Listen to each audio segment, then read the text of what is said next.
Bismillahirrahmanirrahim. Assalamualaikum warahmatullahi wabarakatuh. Waalaikumsalam warahmatullahi wabarakatuh. Alhamdulillahirabbil alamin. Wassalatu wassalamu ala asyrafil anbiya'i wal mursalin sayyidina wa maulana Muhammadin wa ala alihi wa sahbihi ajma'in.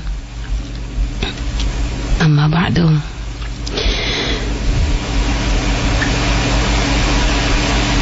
Sahabatku yang dimuliakan Allah, dimanapun Anda berada, alhamdulillah kita kembali diberi kemudahan oleh Allah untuk bisa belajar bersama, untuk semakin lebih mengenal orang-orang mulia yang dekat dengan Nabi Muhammad SAW. Dan itu adalah suatu kemudahan ya, atau rahmat, atau tanda cinta Allah. Semoga itu menjadi suatu tanda cinta bagi Allah kepada kita semua, agar kita bisa semakin, karena dengan mengenal orang-orang yang mulia, semoga bisa menghantarkan kita untuk menuju kemuliaan seperti yang mereka dapatkan dan seperti yang mereka lakukan ya. Dan kita senantiasa harus bisa menjadi semakin lebih baik lagi, artinya di dalam mengambil contoh yang paling mulia, dan tidak ada contoh yang paling bagus dalam kita menjalani kehidupan ya, di dalam beribadah, di dalam segala hal, kecuali kita mengambil dari orang yang dekat dengan Nabi Muhammad SAW, karena mereka sendiri mengambil dari cara hidupnya Rasulullah SAW. Baik, kita akan melanjutkan pembahasan tentang wanita-wanita mulia yang ada bersama Rasulullah SAW.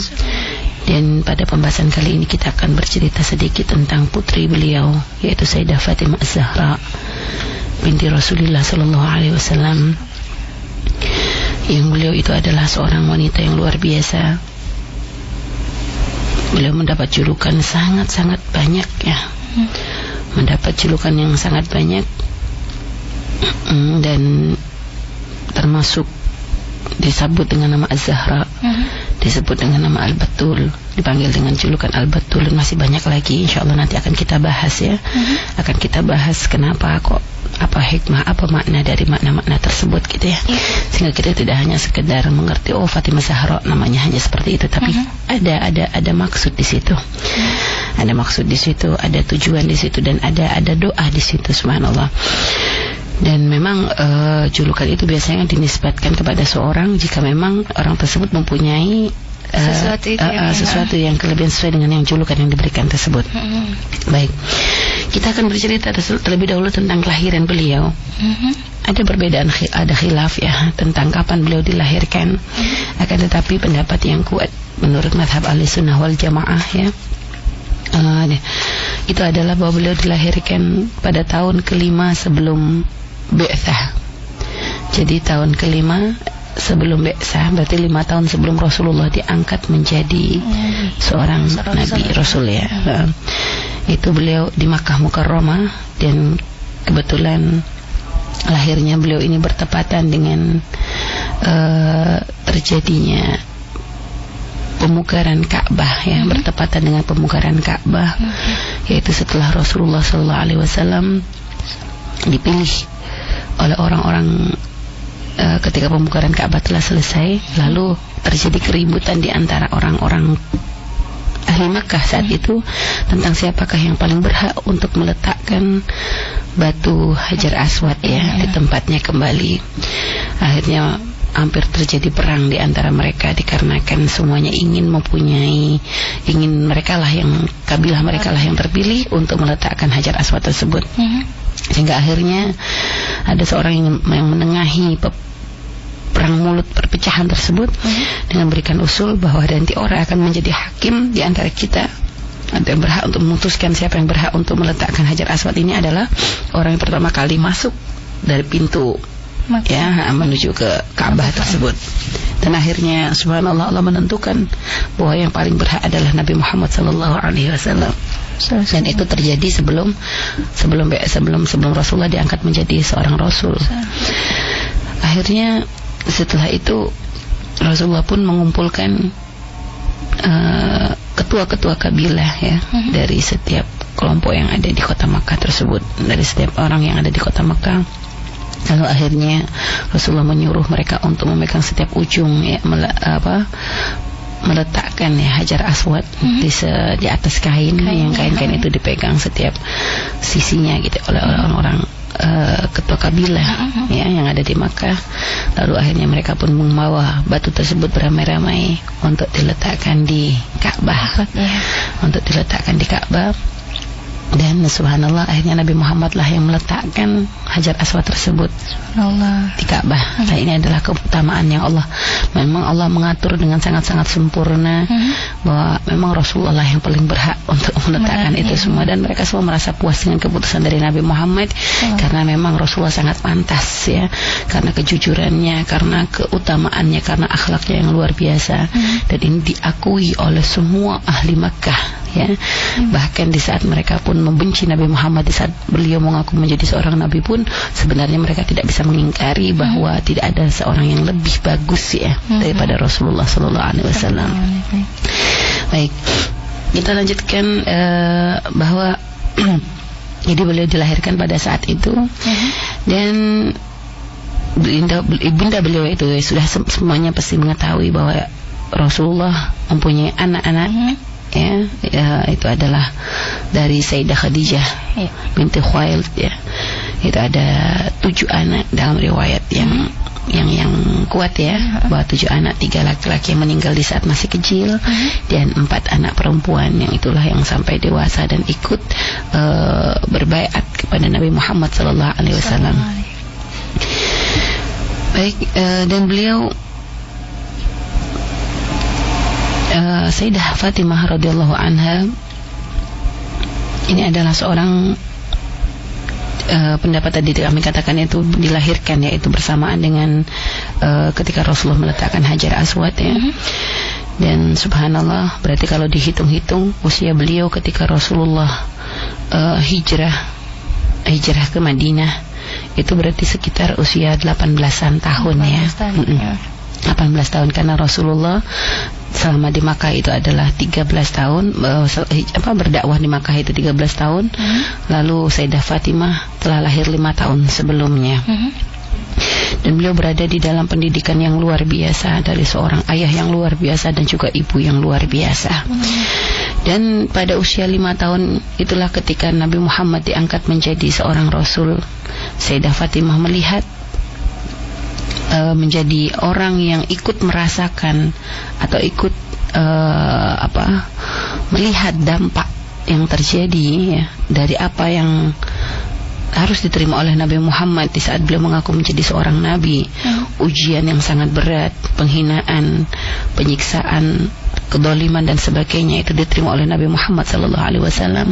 Dan Sayyidah Fatimah ini adalah putri yang sangat mengerti ya, atau melihat dengan jelas ya, karena memang beliau saat itu masih kecil pada usia 5 tahun. Setelah itu Rasulullah bersembunyi-sembunyi dakwah 3 tahun, berarti pada usia 8 tahun Siti Fatimah masih sering mengikuti Nabi Muhammad untuk karena itu tadi ada jiwa kasih yang luar biasa di dalam diri beliau gitu ya, rasa cinta yang luar biasa, rasa kekhawatiran yang teramat sangat kepada ayahandanya, sehingga memang sikap beliau kepada ayahandanya itu seperti sikap seorang ibu kepada anak.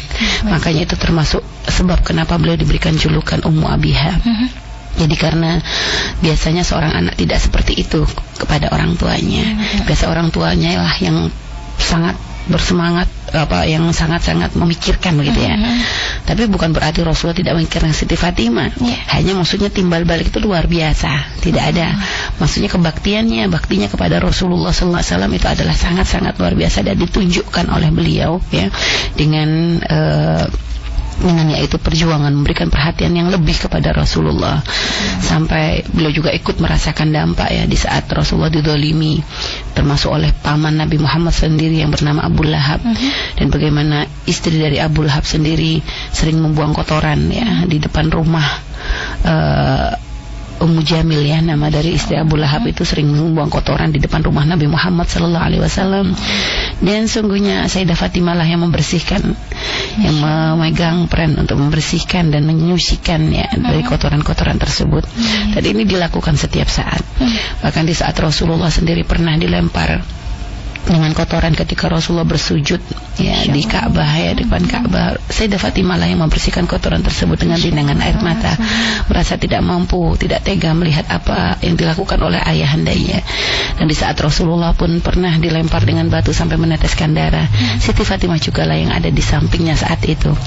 Jadi benar-benar luar biasa sekali apa yang dilakukan oleh Siti Fatimah itu kepada ayahandanya.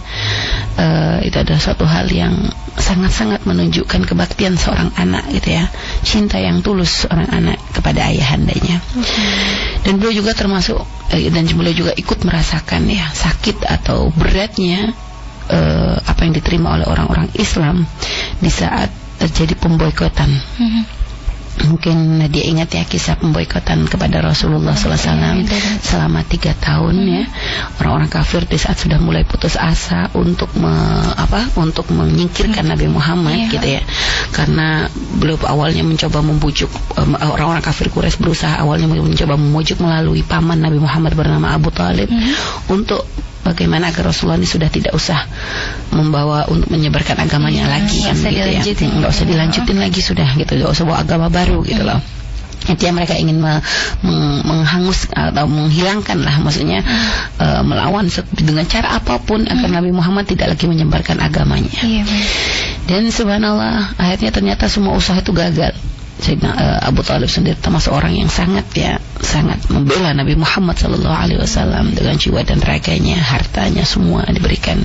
Walaupun beliau tidak mengikrarkan dengan lisannya dengan keislamannya, akan tetapi sepak terjang beliau benar-benar menunjukkan sepak terjang ahli iman yang sangat cinta kepada Rasulullah SAW. Sehingga jangan kita berprasangka buruk kepada beliau. Nah, pada saat itu di saat mereka sudah merasa mentok gitu ya, orang kafir merasa mentok untuk bagaimana caranya menghalau Rasulullah agar tidak meneruskan berjuang dengan agamanya, maka mereka mau membuat satu cara, yaitu memboikot dakwah Nabi Muhammad SAW dengan cara memutus hubungan orang-orang ya dengan kabilah atau dengan kabilahnya Rasulullah ya, dan termasuk kerabat-kerabat Nabi Muhammad semua, baik yang mengakui Nabi Muhammad atau berbaiat kepada Rasulullah dengan masuk Islam ataupun yang tidak, semuanya mendapatkan dampak yang sama. Karena tujuan mereka adalah agar yang tidak masuk Islam akhirnya dari keluarga, dari kerabat Nabi Muhammad akan memaksa Rasulullah untuk segera menyerah begitu. Tujuannya seperti itu, sehingga tidak dipilih yang Islam saja. Jadi seluruh yang ikut membela Rasulullah itu pun akan diboikot oleh mereka. Yang ada kaitannya dengan beliau. Ya, sehingga pemboikotan itu dengan cara yaitu tidak boleh ada jual beli dengan Rasulullah, artinya atau dengan Bani Hashim ya. Jadi tidak boleh ada jual beli.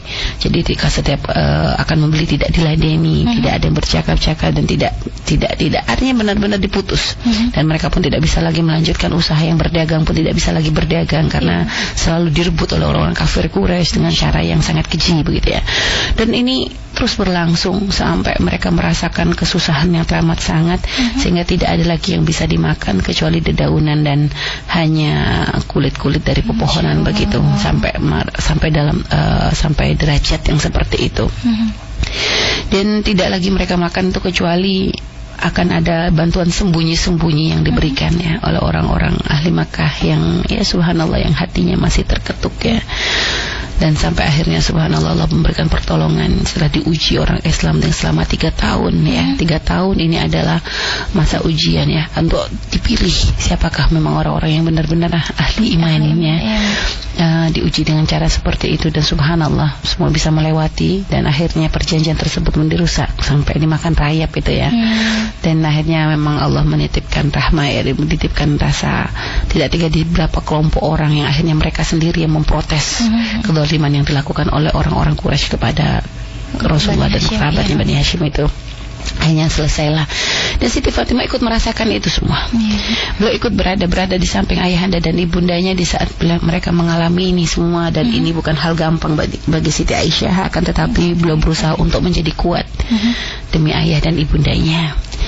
Akan tetapi subhanallah, setelah kejadian tersebut, kesehatan Siti Khadijah yang memang sudah kurang baik ya, dikarenakan faktor usia juga, menjadi semakin memburuk ya, dan akhirnya tidak lama setelah pemboikotan tersebut Sayyidah Khadijah meninggal dunia, wafat.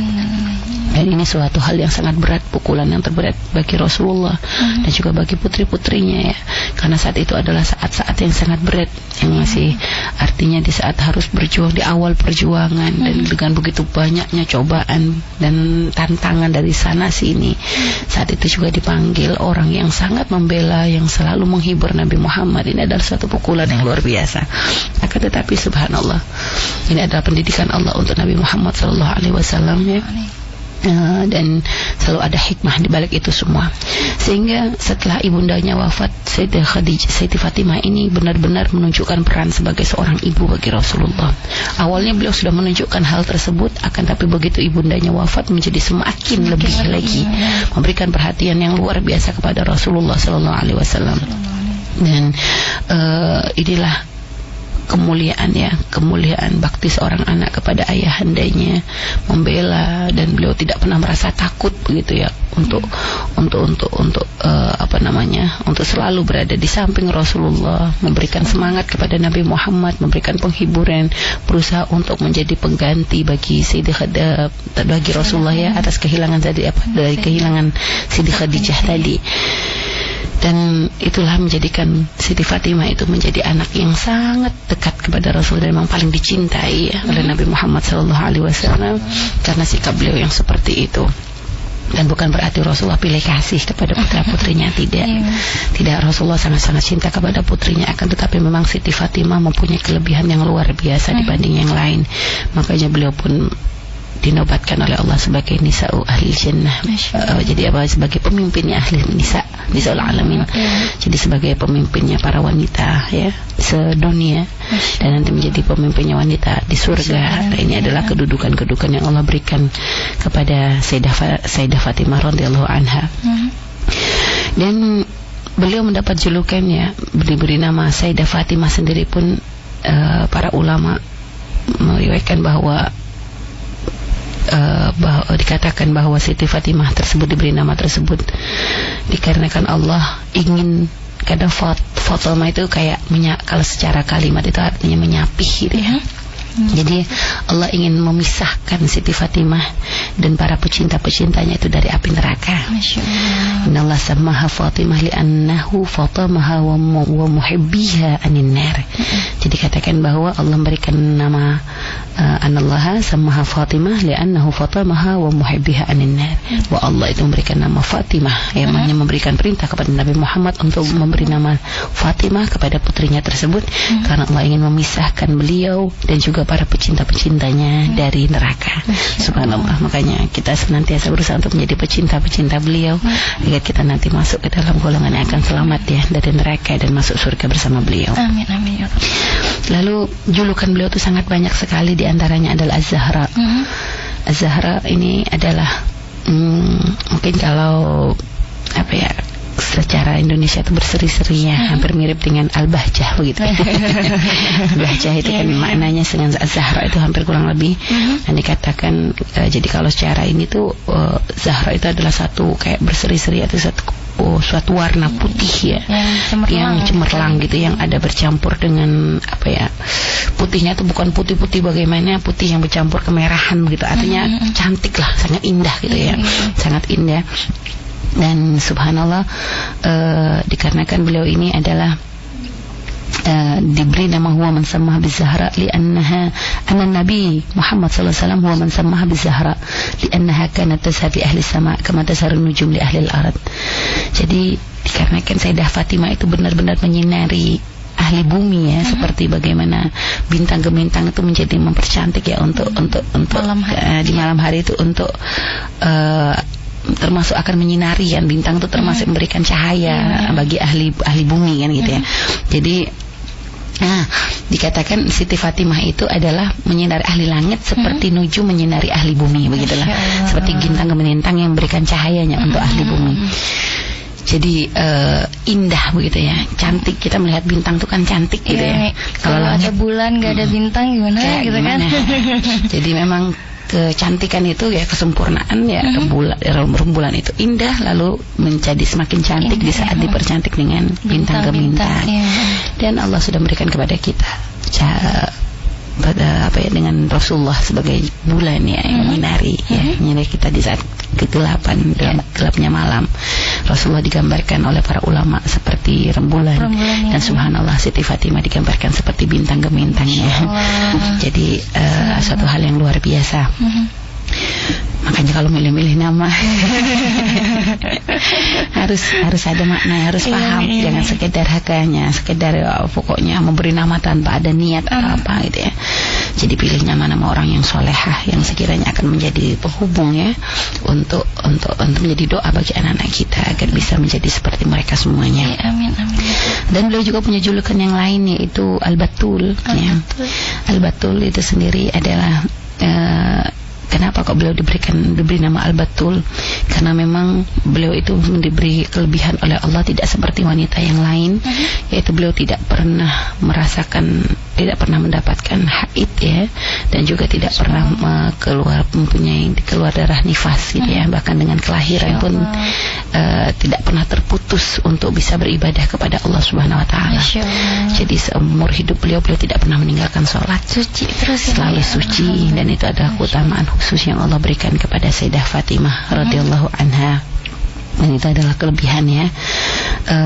Jadi tidak ada wanita yang diberikan keutamaan seperti itu kecuali Sayyidah Fatimah radhiyallahu anha. Dan banyak lagi julukannya juga adalah beliau itu punya julukan selain Al-Batul, Az-Zahra, julukannya adalah Siddiqah, yaitu dikarenakan beliau sama sekali tidak pernah berbohong. Lalu diberi juga julukan Al-Mubarakah dikarenakan keberkahan yang Allah berikan pada beliau ya. Terus disebut juga sebagai Az-Zakiyah karena beliau adalah paling suci ya. Itu artinya wanita yang luar biasa dengan kesuciannya, dengan kemuliaannya. Al-Mardiyah itu ada juga beliau juga adalah karena Allah sangat ridho kepada beliau ya. Sangat ridho kepada Sayyidah Fatimah. Lalu banyak sekali ya, termasuk Ummu Abiha ya. Yang disebut juga dengan At-Tahirah. Banyak sekali ya. Jadi panggilan-panggilan beliau itu adalah luar biasa, dan itu semua adalah memang menunjukkan keutamaan dan kemuliaan yang Allah berikan kepada diri beliau.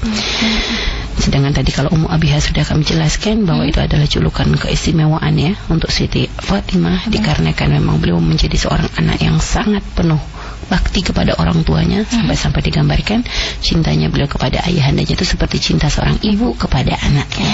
Baik. Jadi mungkin sekilas sampai di sini dulu, sampai nanti kita akan bercerita tentang hijrahnya beliau, lalu tentang pernikahan beliau, putra-putranya beliau, dan bagaimana kedudukannya beliau. Ini insyaallah nanti pada pertemuan berikutnya. Wallahu a'lam bishawab.